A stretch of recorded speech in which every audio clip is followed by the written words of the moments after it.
Hoy hablamos de sexo. La sexualidad no es exactamente lo que muchas veces pensamos. Habría que intentar fraccionar los conceptos y hacerla un poco más accesible a la práctica y al conocimiento humano. En nuestra cultura judeocristiana se ha demonizado la sexualidad de una manera bastante antinatural, cuando en el fondo determina el comportamiento social de la inmensa mayoría. Somos seres sexuados y sexuales. El coito representa una parte ínfima de lo que es todo el universo de la sexualización del individuo. El primer órgano sexual, el más importante, es el cerebro, es el recipiente de las emociones y donde éste concibe las fantasías, los sueños, las idealizaciones y el amor por nosotros y por los demás. ¿El sexo con pasión sería lo normal? El sexo con pasión solo surge cuando es un sexo derivado del amor. El hombre espera coitar. ¿Directo al grano? Sí, normalmente. No te hablo de lo que puede aparentemente esgrimir determinados conceptos psicológicos. ¿Y eso no puede psicológicos. generar dependencia? ¿Perdón? Dependencia. A veces sí hay personas que van de cacería y personas que desean ser cazadas. A ver. Entonces, hay un campo siempre muy compatible entre un extremo y otro. Pocos son los que tratan de descubrirse, a veces sin vergüenza, a veces sin prejuicios, a veces sin condicionamientos morales y o religiosos. Manuel, la eyaculación precoz. Sí. ¿De dónde sale eso? Bueno, generalmente, aparte de que haya causas fisiológicas, que también son muy frecuentes por un exceso de medicación, o por exceso de consumo de alcohol, o por el exceso de estrés, generalmente hay otra causa que no se habla abiertamente, que es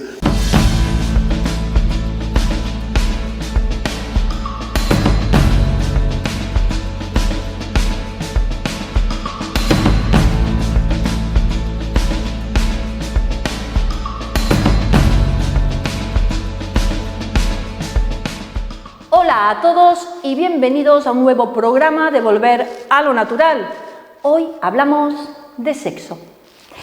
El sexo forma parte de la naturaleza del ser humano, bien por placer o para perpetuar la especie. Todo depende.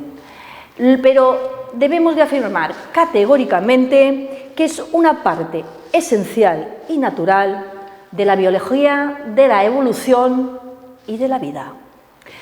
Su práctica se puede considerar normal, excesiva o nula, según las circunstancias, pero intervienen factores como la cultura, los hábitos, las adicciones y las sensibilidades morales y religiosas. Hoy ha venido a visitarnos para hablar de sexo aquí, en Volver a lo Natural, Manuel Estrada. Él es psicólogo y terapeuta multidisciplinar. Normalmente es un tema que no se suele abordar porque causa así algo como dudas, cierta frustración y pertenece al plano personal, a lo privado o, como se decía antaño, a los secretos de alcoba.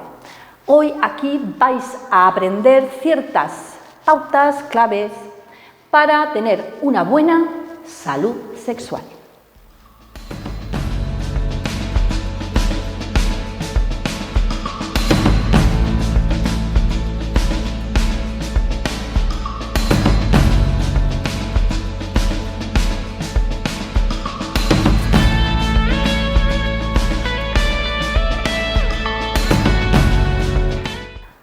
Bienvenido, Manuel.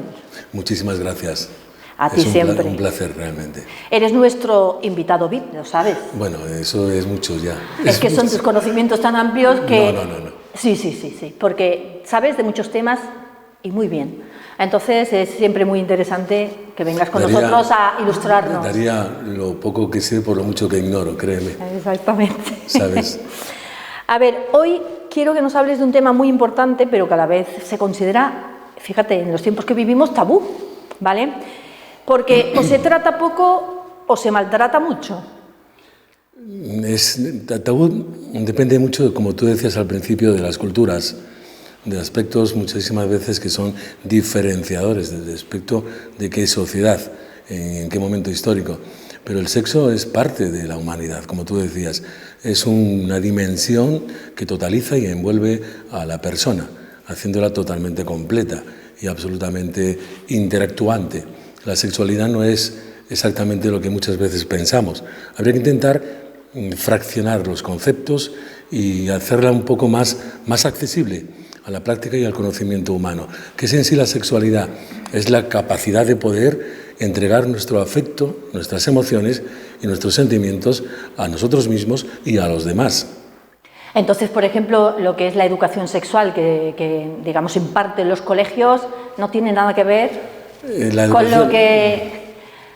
con el concepto de sexualidad que me estás diciendo, ¿verdad? La sexualidad comienza en el ser humano a partir de los 3 hasta los 5 años, que se constituye, que se consolida, que se conforma, y ya se sexualiza el individuo a partir de ese momento, que es consciente de sus propias necesidades, de sentimientos, de placeres y de gozos. Tan pequeñitos, ¿eh? Empezamos a experimentar el afecto desde que somos niños, empezamos a comunicarlo, empezamos a entregarlo, empezamos a demandarlo igualmente. Entonces lo que pasa es que muchísimas veces, sobre todo en nuestra cultura judeocristiana, se ha demonizado la sexualidad de una manera bastante antinatural, cuando en el fondo determina el comportamiento social de la inmensa mayoría. Somos seres sexuados y sexuales, pero no vinculemos la sexualidad a la práctica en sí coital, que eso es un aspecto y no la totalidad de la misma realidad sexual. El coito representa una parte ínfima de lo que es todo el universo de la sexualización del individuo, que comienza por el cerebro. De hecho, el primer órgano sexual, el más importante, es el cerebro, es el recipiente de las emociones y donde éste concibe las fantasías, los sueños, las idealizaciones y el amor por nosotros y por los demás. Y el otro órgano sexual más importante que tiene la persona es la piel, toda la piel. El órgano más externo y más sensible que poseemos es nuestra piel, llena de terminaciones nerviosas interesantísimas para dar, para recibir y para sentir. Pero las personas normalmente centralizan la sexualidad y el sexo en los genitales, y esto es un tremendo error. Bueno, ¿y el corazón, que se acelera o se queda en shock? Creo que el corazón ahí ¿Hace algo, juega un papel importantísimo, pero no tanto como el propio cerebro. De hecho, ahí nacen todas las grandes heroicidades de relación, todos los grandes logros, y también ahí se gestan los grandes fracasos del amante, de los amantes. Y esa palabra habría que intentar vincularla a la sexualidad. Amantes, amar, la capacidad de amarnos y de entregarnos sentimientos humanos. Pero fíjate que quizás el coito, la práctica del coito, suponga el final de nuestra sexualidad, siempre, porque ahí termina y muchas veces parece ser el objetivo prioritario y básico en donde se fundamentan las relaciones íntimas, en el coito. Y debería ser todo lo contrario, debería ser la experiencia, la experimentación de nuestros cuerpos, de nuestra capacidad de darnos placer, de sentirnos, de entregarnos. Sí, las previas, ¿no? Los prolegómenos. Durante la mañana hasta la noche. Es decir, el sexo comienza cuando realmente pensamos en el amor hacia aquello que amamos, seamos nosotros o sea nuestra pareja, del tipo que sea. Pero el sexo comienza cuando proyectamos el afecto. El sexo es afecto, el sexo es amor, el sexo es el deseo de sentir al otro. Ese es el sexo. Entonces, cuando tú te levantas, ya puedes sexualizar tu vida, entregando afecto a todo lo que haces y a todo aquello con lo que compartes tus momentos. Vale. Sin practicar, sin llegar al momento. No necesariamente. Bien. No Entonces, necesariamente. ¿el sexo con pasión sería lo normal? El sexo con pasión solo surge cuando es un sexo derivado del amor. Del amor. El amor es el que genera esas grandes pasiones y no hay nada más placentero y exitoso emocionalmente que practicar ese tipo de acto diario, sexualizado, con quien amas, evidentemente. Si no es con pasión, creo que el sexo no existe, porque el sexo que se rutiniza, el sexo que se vuelve rutinario y totalmente metódico, previsible y extremadamente frío, ese sexo termina rompiendo la pareja. Ese es el verdadero sentido del sexo, ¿no? Con pasión. Pero en la vida y en todos los aspectos, que tú utilices como un camino para poder alcanzar la plenitud de tu ser. No hay mayor forma de lograr la satisfacción y la felicidad que crearla en otra persona, que compartirla. Y cuando se convierte en costumbre, mata, digamos, esa pasión. ¿Sabes? El sexo, independientemente de que los estímulos son siempre cerebrales, pero tiene canales de externalización muy interesante donde se va desarrollando día a día, momento a momento, y es la mirada, es el oído y es la boca. Es decir, la mirada es un órgano sexual absolutamente atractivísimo para poder comunicar de una manera silenciosa el deseo, la admiración y otras emociones también asociadas. ¿Al hombre qué es lo que le despierta el deseo en la mujer o en otra persona? El hombre tiene una naturaleza sexual mucho más, más simple, más básica y más superficial que la de la mujer, que es mucho más emocional y espiritual, si se permite la expresión. El hombre normalmente experimenta estímulos materiales y la mujer experimenta estímulos intelectuales y o emocionales. No quiere decir que sea así totalitariamente. Puede haber individuos de cualquier sexo que tengan una similitud en cuanto al comportamiento sexual, que se estimulen de la misma manera. Pero el hombre es más práctico, la mujer es mucho más profunda y espera ser amada. El hombre espera coitar. ¿Directo al grano? Sí, normalmente. No te hablo de lo que puede aparentemente esgrimir determinados conceptos psicológicos. ¿Y eso no puede psicológicos. generar dependencia? ¿Perdón? Dependencia. El sexo. Claro. Dependencia en sentido patológico, sí. Ya es un trastorno sexual que debe ser tratado, incluso muchas veces medicado. ¿Como el priapismo? Porque tiene que ver, el priapismo es otro tipo de alteración del órgano masculino que produce un exceso de erección prolongada durante un tiempo que genera un dolor importantísimo y puede tener consecuencias clínicas serias. Pero eso es otro tema distinto. ¿No tiene que ver con la dependencia de tú estar siempre pensando...? El satirismo, sí. El satirismo que tiene que ver con la desvirtuación del sexo por un exceso de uso, de obstinación, de obsesión acerca de la práctica, se llama satirismo, vale. Sí genera dependencia porque como cualquier otro elemento tóxico, genera una compensación en individuos que tienen grandes carencias y entonces encuentran en el sexo una forma de poder llenar esos vacíos. Vale. Ahí se compromete la salud mental y también la salud de la pareja, evidentemente. En ese caso es necesario y casi imprescindible acudir a un terapeuta, claro. Incluso terapias de autoayuda en diferentes grupos que existen, muy interesantes, y como te digo, en algunos casos incluso medicación. ¿Se te presentan muchos casos en tu consulta? Hay casos de ese tipo porque esta sociedad está, y tú lo sabes perfectamente, utilizando muchos sustitutos ante lo que tú decías antes sobre la carencia de valores primordiales y mentalmente estabilizadores de nuestra integralidad, de nuestro propio equilibrio. Por eso el sexo es tan importante, pero en un sentido totalmente revitalizador o vitalizante y no en un sentido que resulte totalmente una obsesión. O un vicio que es destructivo, ¿verdad? Siempre, todo lo que resulta extremista es destructivo del equilibrio mental del individuo. Pero lo que sí es muy importante entender, y lo insinué anteriormente, que el sexo comienza por los ojos, por los oídos y por la boca. ¿Por qué? Porque tenemos que aprender a comunicarnos visualmente y entender que se puede hablar con los ojos, se debe de hablar con los ojos. La mirada es un lenguaje nada agresivo si se utiliza con ternura y con verdadera necesidad de comunicar poéticamente sentimientos afables. Sí, Manuel, pero hay gente que va de cacería, ¿eh? De cazadores sexuales. Sí, pero hoy en día hay ya mucha información. La información es absolutamente imprescindible para poder tener una sexualidad sana y equilibrada. A veces sí hay personas que van de cacería y personas que desean ser cazadas. También. Entonces, hay un campo siempre muy compatible entre un extremo y otro, porque la persona que va a cazar sabe dónde hay presas susceptibles y sensibles a su demanda. ¿Quién caza a quién entonces en este caso? ¿El que es cazado o el que ejerce la cacería? ¿O los dos al mismo tiempo?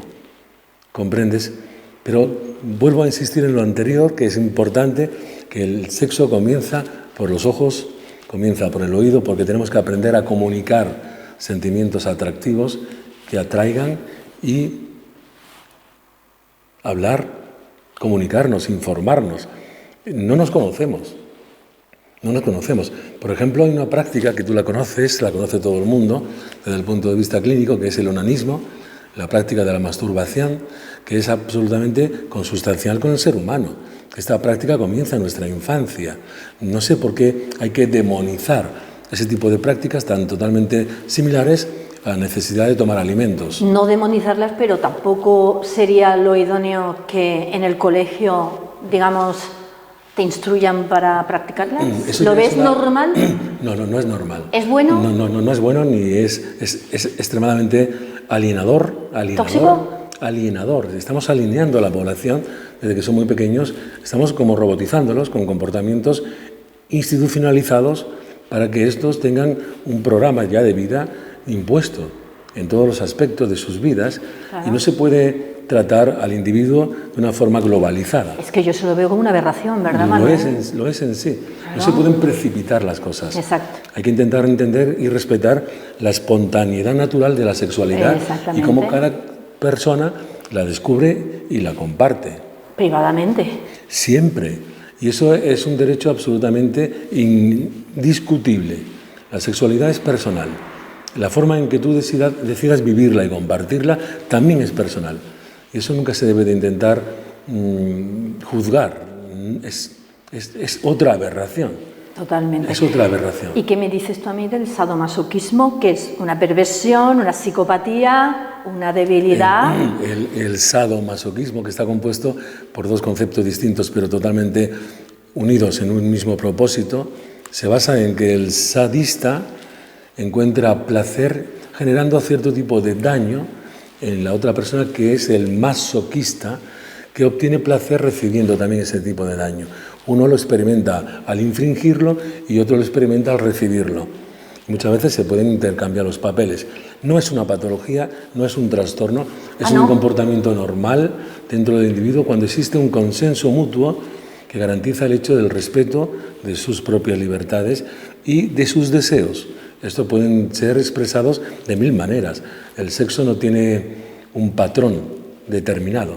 El sexo es libertad afectiva y comunicativa. Fíjate que me he traído, que me los regalaron, los 3 libros de las 50 sombras de Grey, que aquí tenemos uno, y mucha gente pensaba que esto era una patología. Y tú me estás diciendo que este tipo de prácticas se puede considerar normal si hay un consenso. No se pueden considerar normal, ¿no? Son normales. Son normales. Son absolutamente normales. Madre mía, pues yo cuando lo leí digo... Pero como cualquier otra práctica basada en el acuerdo de la pareja, sea quien sea la pareja o del trío, no se puede universalizar ningún tipo de conducta, no se puede dar una definición que responda a todos los individuos. Somos un universo individual y en ese universo nos tenemos que intentar descubrir.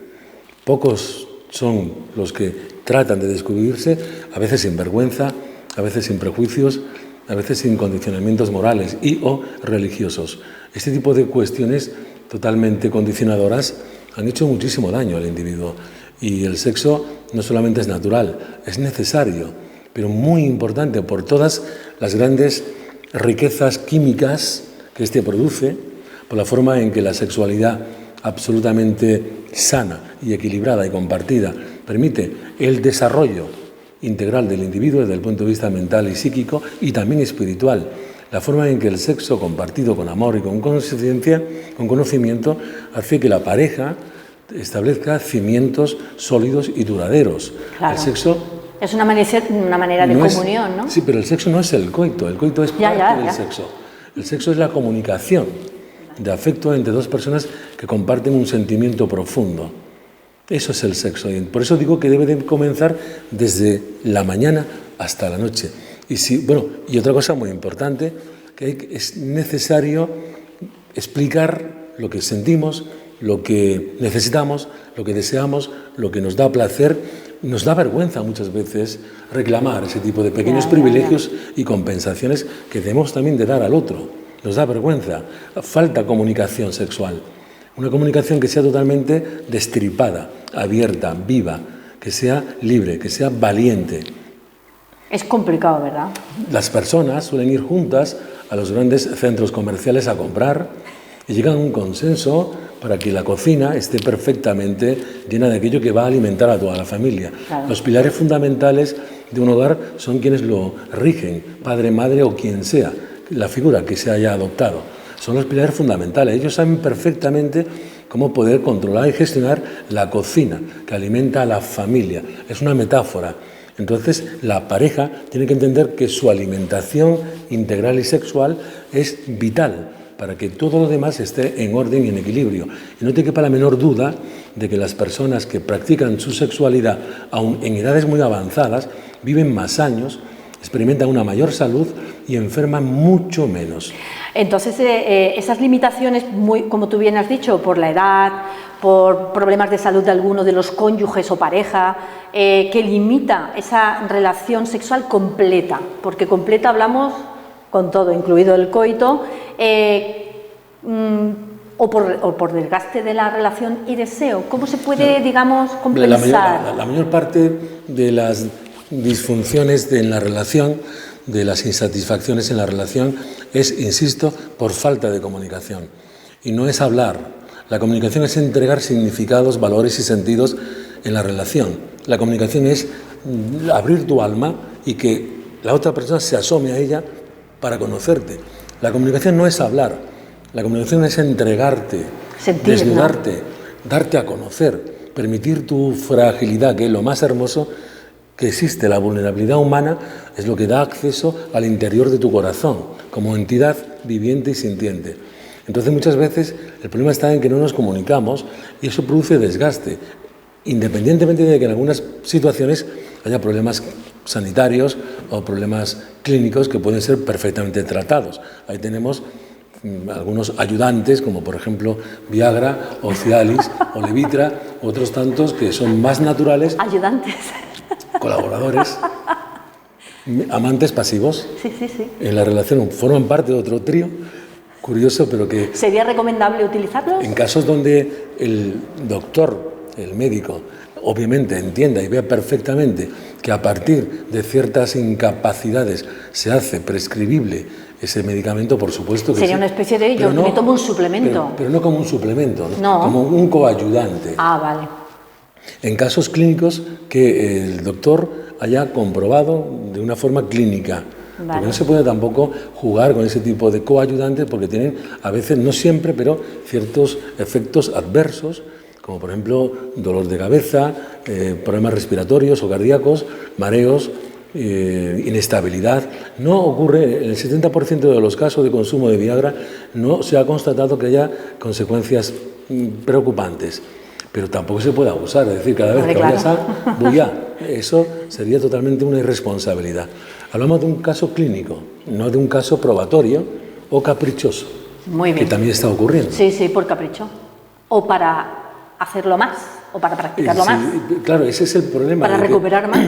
Porque todavía se está frivolizando la sexualidad, llevándola al coito, cuando se está perdiendo, y estamos perdiendo lo más hermoso, que es poder convivir sexualmente con tu pareja durante el resto del día entero, y si llega el caso de una mayor intimidad, perfecto, pero espérate al último momento, que entiendas de que en cuanto entres, se terminó. Manuel, la eyaculación precoz. Sí. ¿De dónde sale eso? Bueno, generalmente, aparte de que haya causas fisiológicas, que también son muy frecuentes por un exceso de medicación, o por exceso de consumo de alcohol, o por el exceso de estrés, generalmente hay otra causa que no se habla abiertamente, que es la forma en que el hombre, a causa de su cerebro reptiliano, como cazador primitivo, como gran conquistador, interpreta que la mujer muchas veces, inconscientemente, es aquello que tiene que cazar. Entonces confunde su pene con una espada y pretende penetrar como si fuera un objeto de caza a la mujer. Y eso atravesando. Claro, y el exceso de expectativa es lo que genera la frustración del intento de caza. Y provoca la eyaculación precoz y a veces incluso la impotencia, falta de erección, claro, por el exceso de expectativa y esa idea burda, primitiva, de interpretar el pene como una espada. Como te decía, que hay que intentar romantizar un poco más la relación sexual. Hombre, claro que sí. Hacerla más humana.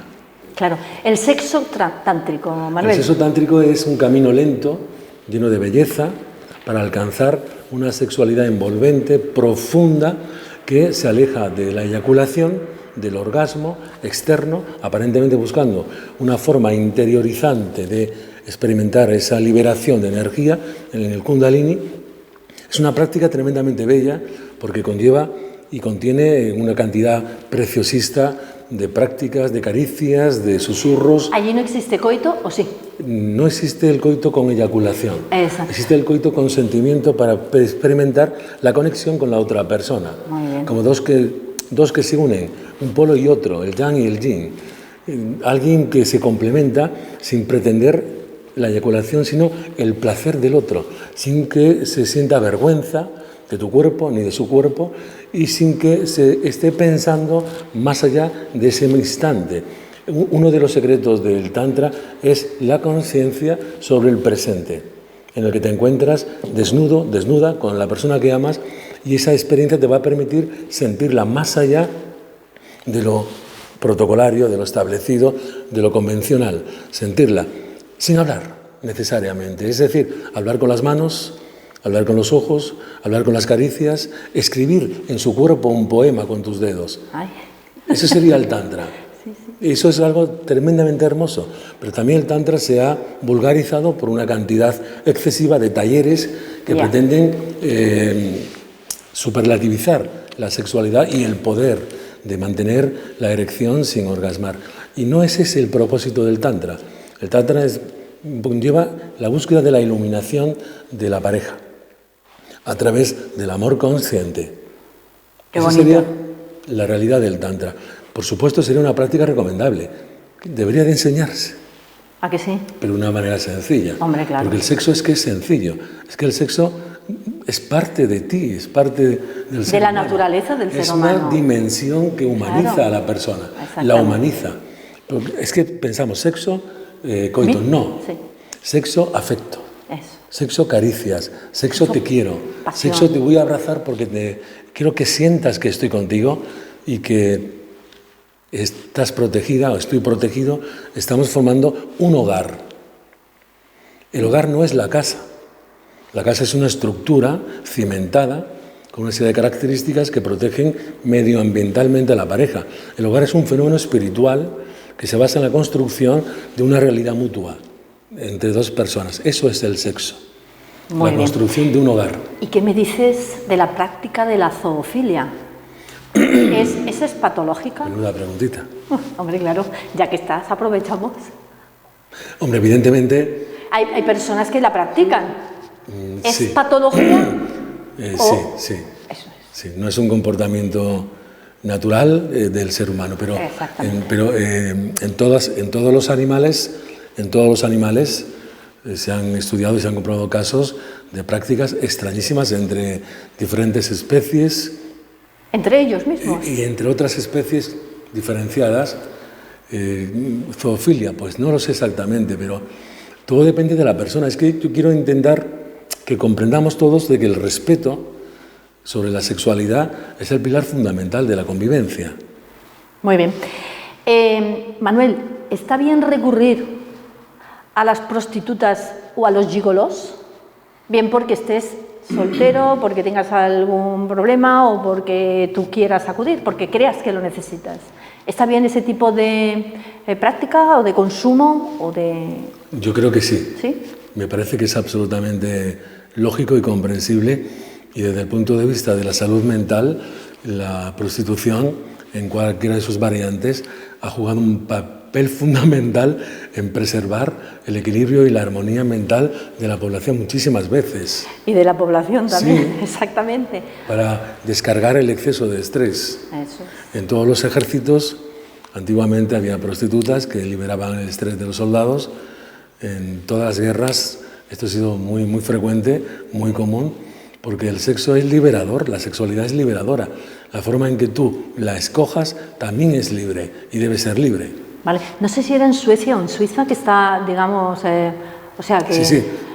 que es una profesión, sí, igual que otra cualquiera, que un carpintero. En la antigua Grecia, por ejemplo, estaba totalmente permitido desde el punto de vista social por parte del Estado que el hombre tuviera 3 tipos de compañeras. La primera, esposa, para preservar la familia y perpetuarla. La segunda, que era una especie de concubina, con la cual tenía una relación un poco más íntima. Y la tercera, que era la prostituta, que se encargaba solamente del placer del individuo. Porque el Estado sabía que individuos liberados del estrés eran mucho más aptos para desarrollar una vida armoniosa.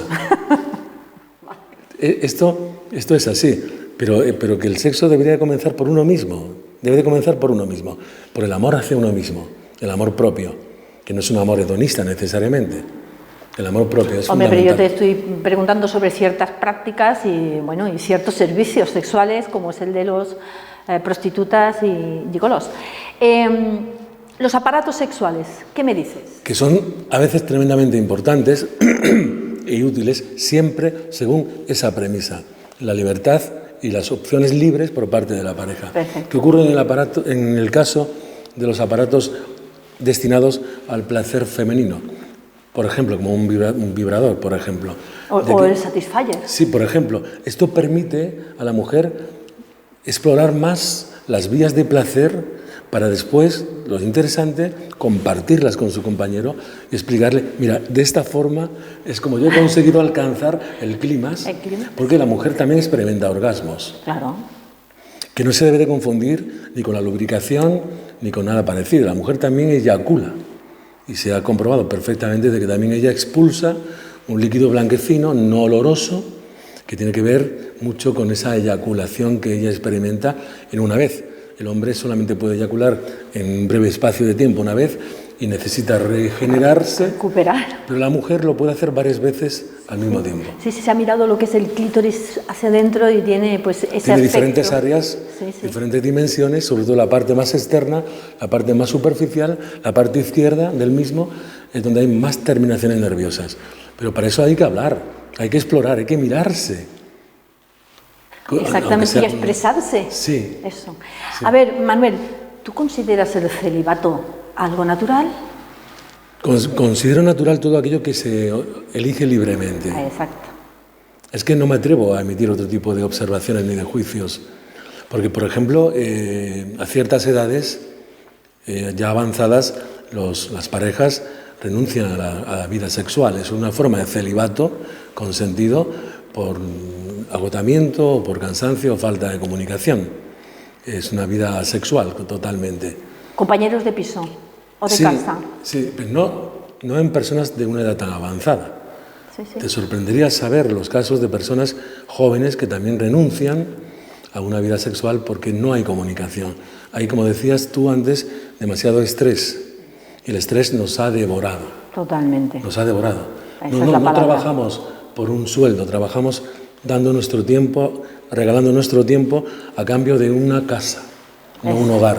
Exacto. Y se nos olvida la construcción de un hogar y nos obsesionamos con una casa como metáfora de los bienes raíces. Y una vida social, que eso también vale, ¿no? Ojalá lo fuera. Exacto. Una vida socializada. Exacto.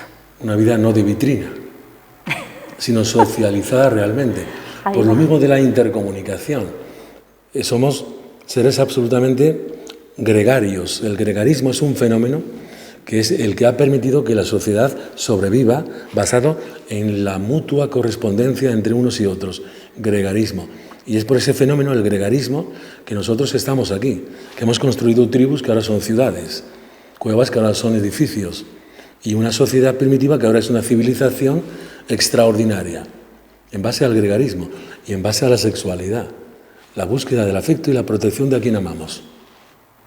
Está claro que hay que incorporar esos buenos hábitos que tú hablas a nivel de comunicación, de expresión, pero quiero que me digas 3 claves o pautas para disfrutar de una buena salud sexual. Manuel, 3. Tú las conoces perfectamente porque sí, una de ellas es la alimentación.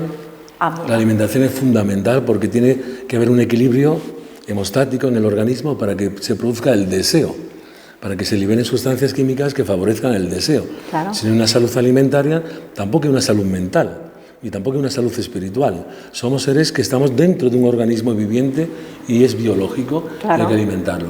La alimentación, por lo tanto, es fundamental. Después la comunicación. Y otra cosa muy importante es conspirar contra la rutina. Eso. No focalizar en la intimidad en la habitación, en la alcoba. Puede ser en cualquier rincón. Y otra cosa muy saludable es escaparnos, siempre que se pueda, a un cuarto distinto, a un olivo, a la lavadora, como decían algunos. Sí, a cualquier ciudad distinta, cualquier población. Otro ambiente, cambiar de ambiente. Eso es muy importante porque hay que creatividad, ¿no? Hay que refrescar permanentemente la propia fantasía, que es parte del dinamismo del deseo. Entonces sería alimentación, comunicación. Es fundamental. Y creatividad, ¿no? Creatividad. Muy bien. Sí. Pues muchísimas gracias, Manuel. A ver, ¿dónde podemos encontrarte si queremos, pues, consultarte algún tema sobre sexualidad? Podemos vernos aquí, en este establecimiento. Aquí en Volver a lo Natural, ¿no? Sí. Pues muchísimas gracias, Manuel. A vosotros. Encantada. Igualmente. Ya habéis oído a Manuel Estrada. Hay que practicar sexo. ¿Por qué? Porque es antihistamínico, analgésico, mejora y tonifica los músculos, te ayuda a dormir, pierdes peso. Por lo tanto, podemos decir que practicar sexo, buen sexo, es volver a lo natural.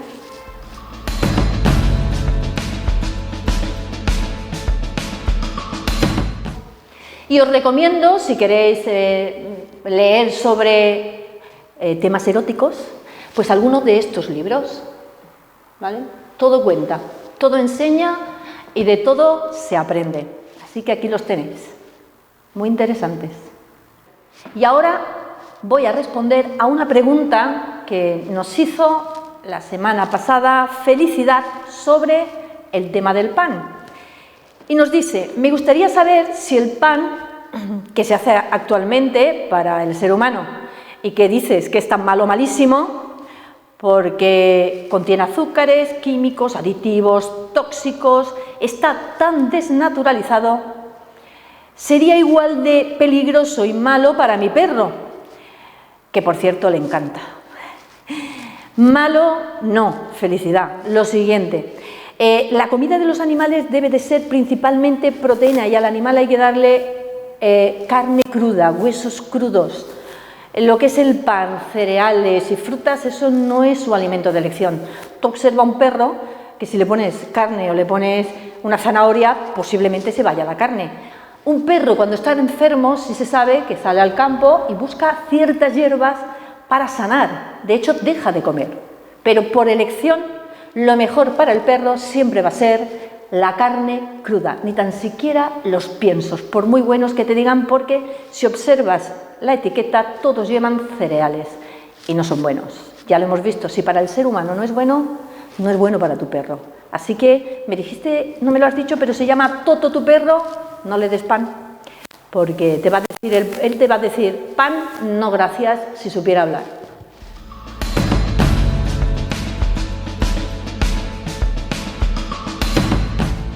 Si tenéis cualquier pregunta, información que queráis compartir con nosotros, en pantalla va a aparecer un correo electrónico y un número de teléfono.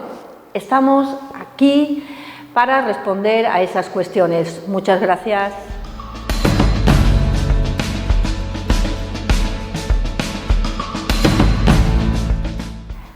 Un avance para el próximo programa. ¿Quién viene? Pues viene Rocío Marrón, aquí, a Volver a lo Natural. Ella es una chica joven de 25 años, con estudios superiores, trabajadora, pero sigue viviendo en la casa de sus padres. Le encantaría independizarse, pero hoy, actualmente, con lo que se gana, es totalmente imposible.